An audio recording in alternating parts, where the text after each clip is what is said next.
What happens when your house you're trying to sell is in a bad location? Not a bad area, not the ghetto. I mean, yeah, but like I'm talking about busy streets or backed up against a freeway or I don't know, near a school where you get twice a day it's really busy and you can't get out of the house or it's really, or maybe a high crime area, what have you. Well, you have to really rely on your agent to understand what the value is of that property and discount it a little bit. Again, if you're a 1,200 square foot house with 5 bedrooms and you've converted the garage and the pool doesn't work and you're wanting $200,000 more than the average price, and your house is on a busy street, good luck. Good luck with that, right? I wouldn't buy it, would you?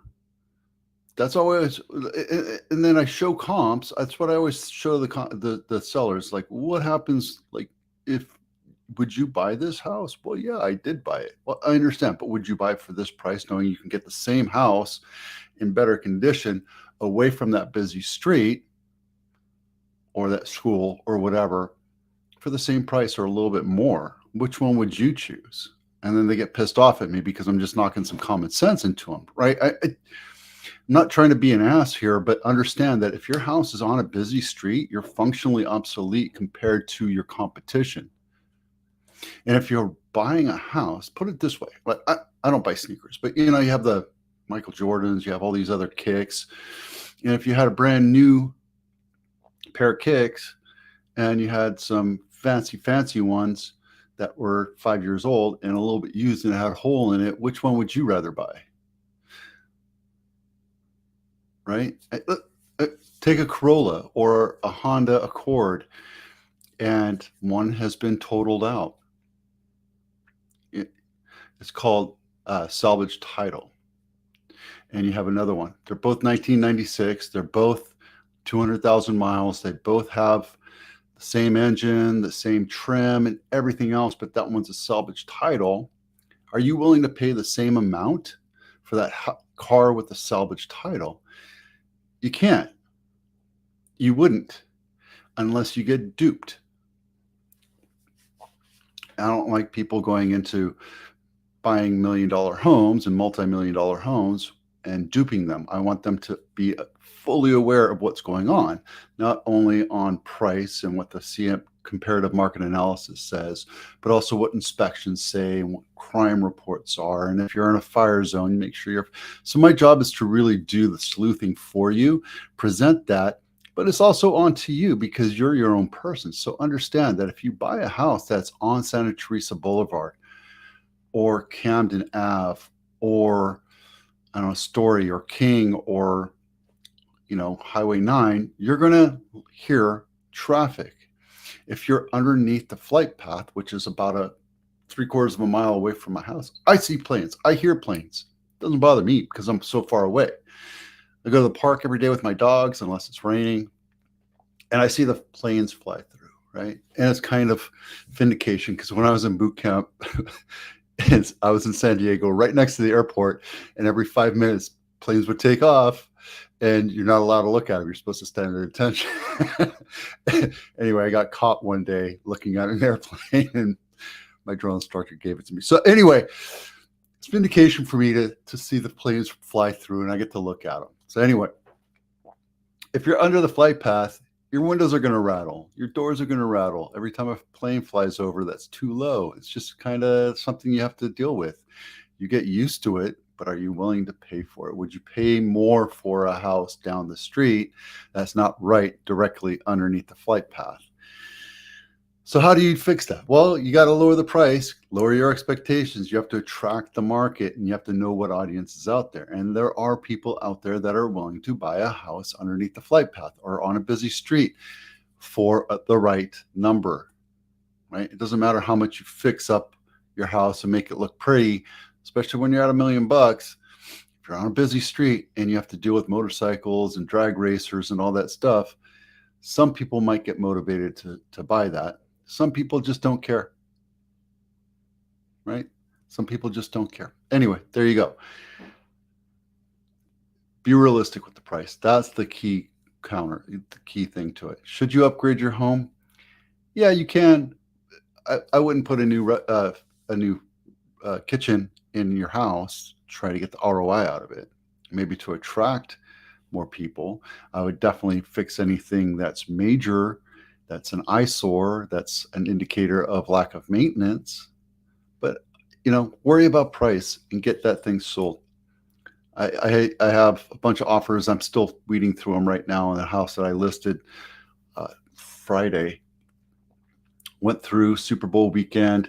Still a busy weekend for us. We're getting multiple offers, and we're already over 10% of list price. So we attracted the audience. We made that house pretty. We invested in staging and getting things repaired, and it took a long time. And then we did nice photos, and now we're getting to enjoy the fruits of the labor. It's not on a busy street, but it was right off of Chenoweth where they had a bunch of RVs parked there, and we got that removed. So there you go. Mortgage rates are 3.4 or 7.4% today. Yeah, it's expected to go down, but not a lot.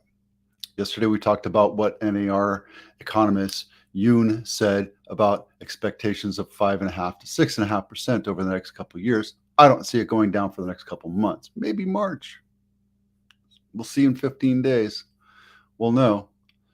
I did this thing right here where I figured out $2 million, roughly $1.68 million down purchase price. Excellent credit in our neck of the woods. You can get it down to 6.5 right now with paying a point, 0.8 of a point, 0.875, 8 bips. You're absolutely welcome to try that, right? It's not infeasible to buy your points down to 5.5%. It's good for you that you can get it down that much. The balancing act is how much are you going to put into it, and what's the ROI on that? Are you going to just stay in it 2-3 years, or are you going to stay in it 5 to 7 years, 10 years? Are you going to pay it off? If you're going to pay it off, you would want that. If you want the tax deduction, then you would figure that out. It really depends on where you want to be. But 6.5%, that's not bad, And don't go with these guys because nobody likes, real estate agents don't like to work with these big, huge national companies. We want local lenders, even a local loan officer at a national bank, because these guys are just, they love to delay things. Just keep that in mind. All right, what you get for $2 million in Santa Clara County? You can get 5 acres, 3-bedroom, 2-bath in Morgan Hill.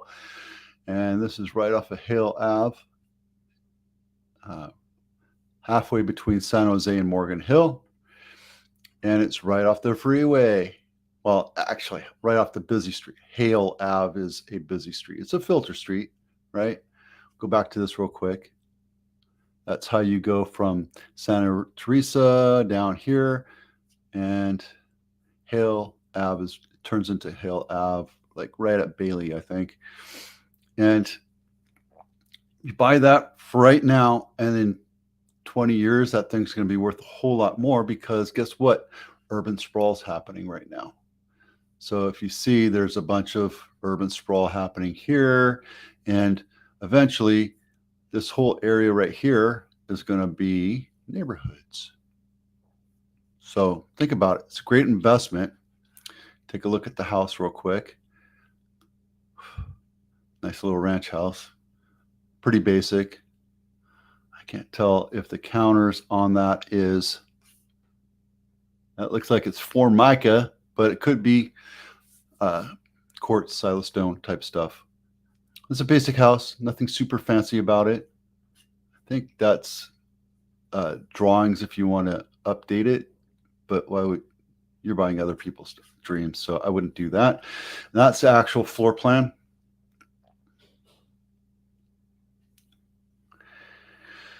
And master bedrooms, garage. So pretty tight living right there. It is 1,400 square feet. So, but you got a lot of land. If you want some land, this is a great place. You might be able to pop an ADU on there, or temporary ADU.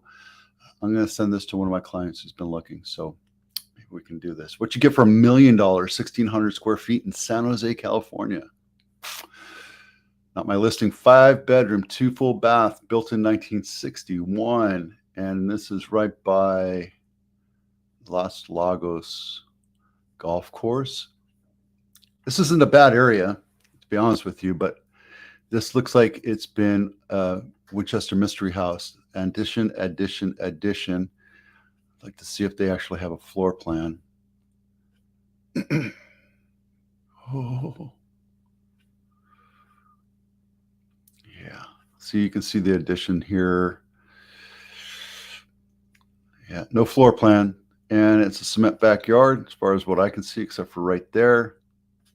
So this might be a good option, but it's not a very pretty house. You can take that same idea and redo this, reset the elevation and make it look pretty so you can have some action going on there, and then make it look nice. You can absolutely make it look nice, but would you? Because that area's not as sought after. Okay, nothing's changed. I haven't done any numbers. This is still numbers from January. We haven't actually seen numbers from February because it hasn't ended yet, but I can tell you that we're still under the 6-month mark to make it a buyer's market. Supply has been an issue for us for a very long time. We're at 700. I think I looked even yesterday. We have 770 houses for sale, single family houses for sale in Santa Clara County. We need to be at about 2,000 to make it a balanced market, not a buyer's market. So just keep that in mind. Every city, every county, every jurisdiction is different. So get to know your areas a little bit better, if that makes sense. That's it for now. I hope you have a great weekend. You know what tomorrow is, so make sure you don't procrastinate like I've been doing and get your box of chocolates for your kids. We'll see you out there.